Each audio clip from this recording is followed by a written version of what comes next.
கர்த்தருடைய பரிசுத்த நாமத்திற்கு ஸ்தோத்திரம். இன்றைய நாளில் தியானத்திற்கென்று தெரிந்து கொள்ளப்பட்ட வேத வசனம் அப்போஸ்தலருடைய நடபடிகளின் புத்தகம் 3ஆம் அதிகாரம் வசனங்கள் 6 மற்றும் 7. அப்போஸ்தலர் 3, 6 மற்றும் 7. அப்பொழுது பேதுரு, வெள்ளியும் பொன்னும் என்னிடத்தில் இல்லை, என்னிடத்தில் உள்ளதை உனக்குத் தருகிறேன். நசரேயனாகிய இயேசு கிறிஸ்துவின் நாமத்தினாலே நீ எழுந்து நட என்று சொல்லி வலது கையினால் அவனை பிடித்து தூக்கிவிட்டான். உடனே அவனுடைய கால்களும் கரடுகளும் பலன் கொண்டது. Then Peter said, Silver and gold have I none, but such as I have give I thee. In the name of Jesus Christ of Nazareth, rise up and walk.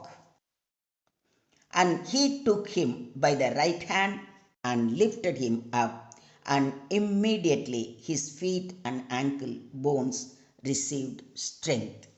Amen. பேதுருவும் யோவானும் ஆலயத்துக்கு போகும்போது தேவாலய வாசலண்டையில் தன் தாயின் வயிற்றிலிருந்து சப்பானியாய் பிறந்த ஒரு மனுஷன் அங்கு பிச்சை எடுத்து கொண்டிருப்பதை கண்டார்கள். அவன் மனிதரிடமிருந்து உதவி எதிர்பார்த்தான். ஆனால் தேவன் அவனுக்கு அதைவிட மேன்மையானதை தயார் செய்திருந்தார். இந்த சம்பவம் சாதாரண குணமாக்கல் அல்ல. இது சபையின் ஆரம்பத்தில் வெளிப்பட்ட தேவனுடைய அதிகாரத்தின் அறிவிப்பு.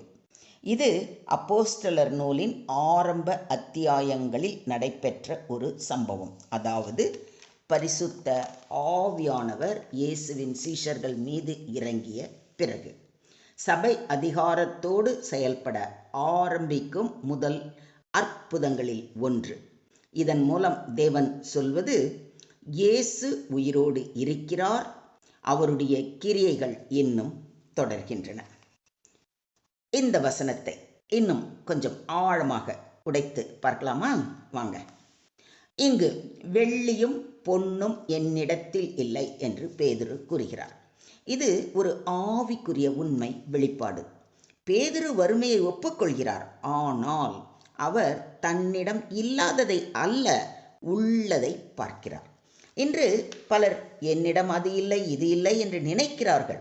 தேவன் கேட்பது, உன்னிடம் என்ன இருக்கிறது? அன்று மோசேயிடம் இதே கேள்வியை கேட்டார். மோசே தன் கையில் உள்ள கோலை காட்டினான். அந்த கோல் தேவனுடைய கையில் அற்புத கருவி ஆனது. கர்த்தர் அவனை நோக்கி, உன் கையில் இருக்கிறது என்ன என்றார். ஒரு கோல் என்றான் என்பதை யாத்திராகமம் 4:2 வாசிக்கிறோம். பேதுரு இங்கு என்னிடத்தில் உள்ளதை உனக்கு தருகிறேன் என்று கூறுகிறார். இது பகிர்வு மற்றும் அதிகாரம். பேதுரு நான் செய்ய முடியாது என்று சொல்லவில்லை, என்னிடம் இருக்கிறதை கொடுக்கிறேன் என்கிறார். இதன் ஆழம், நாம் தேவனுடன் நடக்கும்போது நம்மிடம் இயேசுவின் ஜீவன் இருக்கும். அவருடைய பரிபூர்ணத்தினால் நாம் எல்லோரும் கிருபையின் மேல் கிருபை பெற்றோம் என்று சொல்லப்பட்டிருப்பதை யோவான் 1:16 வாசிக்கின்றோம். நாம் பெற்றதை பிறருக்கு கொடுக்க வேண்டும். பேதுரு தன்னிடம் இருந்த மிகப்பெரிய செல்வத்தை, அதாவது இயேசுவின் நாமத்தின் அதிகாரத்தை பகிர்ந்தார். நாம் என்ன வைத்திருக்கிறோமோ அதையே பிறருக்கு கொடுக்க முடியும். நசரேயனாகிய இயேசு கிறிஸ்துவின் நாமத்தினாலே என்று சொல்வதை கவனியுங்கள். நாமம் என்றால் வெறும் பெயர் அல்ல, அதிகாரம், உரிமை, சக்தி, இருப்பு. பேதுரு சொல்வது, என் சக்தியால் அல்ல, இயேசுவின் அதிகாரத்தினால். நீ எழுந்து நட. இது ஒரு கட்டளை. பேதுரு வேண்டவில்லை, கட்டளையிட்டார். உண்மையான விசுவாசம் சந்தேகமில்லாமல் பேசும், அதிகாரத்தோடு அறிவிக்கும். வலது கையினால் பிடித்து தூக்கி விட்டான். இது மிக முக்கியமான ரகசியம். அதாவது வார்த்தை, அடுத்தது செயல், இது ரெண்டு சேரும்போது தான் என்ன நடக்கும்? அற்புதம். பேதுரு சொன்னார், உடனே செயலும் செய்தார். எழுந்து நட என்று மட்டும் சொல்லாமல் தன் கையை நீட்டி அவனை பிடித்து தூக்கியும் விடுகிறார். செயல் இல்லாத விசுவாசம் செத்தது என்று யாக்கோபு கூறுவதை யாக்கோபு 2:26 வாசிக்கிறோம். இன்று பலர் ஜெபிக்கிறார்கள், விசுவாசிக்கிறார்கள், ஆனால் அதன்படி செயல்படுவது இல்லை. உடனே பலன் கொண்டது என்று வாசிக்கிறோம். இது உடனடி, முழுமையான, நிரந்தரமான குணமாக்கல். தேவன் பாதியாக செய்ய மாட்டார். அவர் செய்கிறதெல்லாம் பூரணமானது. இந்த சம்பவம் உடல் குணமாக்கலை மட்டுமல்ல, இது ஒரு ஆவிக்குரிய உருவகமும் ஆகும். பிறவியிலிருந்து சப்பானி ஆலய வாசல் அருகில் இருந்தாலும் உள்ளே செல்ல முடியாத நிலை. ஆனால் இயேசுவின் நாமம் அவனுக்கு இரட்சிப்பின் சக்தியை பேதுரு வழியாக அளித்து அவனுக்கு புதிய வாழ்க்கை தருகிறது. அதாவது இயேசு மனிதனை முழுமையாக மாற்றுகிறார். மொத்தத்தில் இன்றைய தியான வசனங்கள் நமக்கு 3 முக்கிய பகுதிகளை உணர்த்துகிறது. அதாவது குறைபாடுகளை அல்ல, கொடுக்கப்பட்டதை பாரு. அதாவது வெள்ளியும் பொன்னும் உன்னிடத்தில் இல்லாமல் இருக்கலாம், ஆனால் தேவன் உனக்கு கொடுத்ததை பயன்படுத்து. நாம் பலவீனமாக இருந்தாலும் இயேசுவின் நாமத்தில் அதிகாரம், சக்தி உள்ளது. எனவே நம் விசுவாசம் செயலில் வெளிப்பட வேண்டும். நாம் பேசுவது மட்டும் போதாது, நடக்கவும் வேண்டும். நீங்கள் இன்று என்னால் முடியாது என்று நினைத்தால் தேவன் சொல்கிறார், என்னுடைய நாமத்தில் செய் என்று. உங்கள் குடும்பம், சரீரம், வாழ்க்கை, இதில் என்ன பிரச்சனை இருந்தாலும் இயேசுவின் நாமத்தில் அறிவியுங்கள்.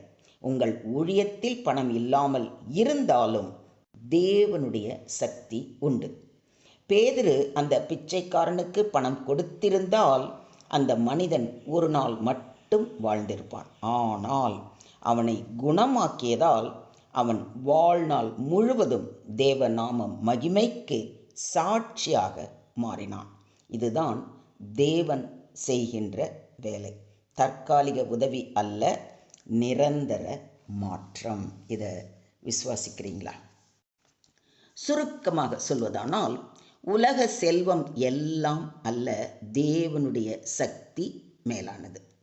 இயேசுவின் நாமத்தில் அதிகாரம் உள்ளது.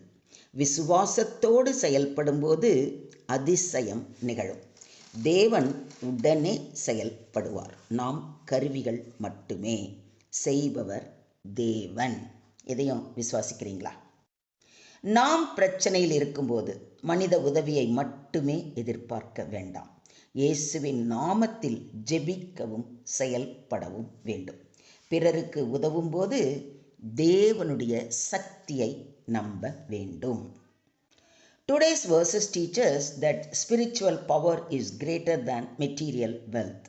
Peter had no money, but he gave something far greater, that is healing through the name of Jesus Christ.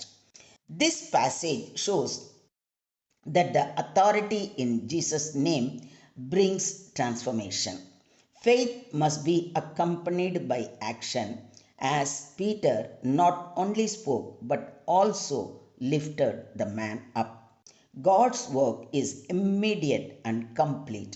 We are reminded that we are instruments, but the power belongs to God. Do you believe this? ஸ்தோத்திரம் ஆண்டவரே, ஸ்தோத்திரம் கர்த்தாவே, ஸ்தோத்திரம் ஸ்தோத்திரம் ஸ்தோத்திரம். பரலோக தந்தையே, இந்த அற்புதமான வசனத்தின் மூலம் உம்முடைய நாமத்தின் அதிகாரத்தை எங்களுக்கு வெளிப்படுத்தினதற்கு கொடான கோடி நன்றி ஆண்டவரே. எங்கள் வாழ்க்கையில் உள்ள குறைபாடுகளை பார்க்காமல் நீர் கொடுத்த கிருபையையும் அதிகாரத்தையும் பயன்படுத்த எங்களுக்கு கற்றுத்தாரும். இயேசுவின் நாமத்தில் பேசும் தைரியத்தையும் செயல்படும் விசுவாசத்தையும் எங்களுக்கு தாரும். எங்கள் மூலம் பலர் எழுந்து நடக்கும்படி உமது சக்தி செயல்படட்டும். நாங்கள் கருவிகளாக இருந்து உமது மகிமை வெளிப்பட கிருபை தாரும்.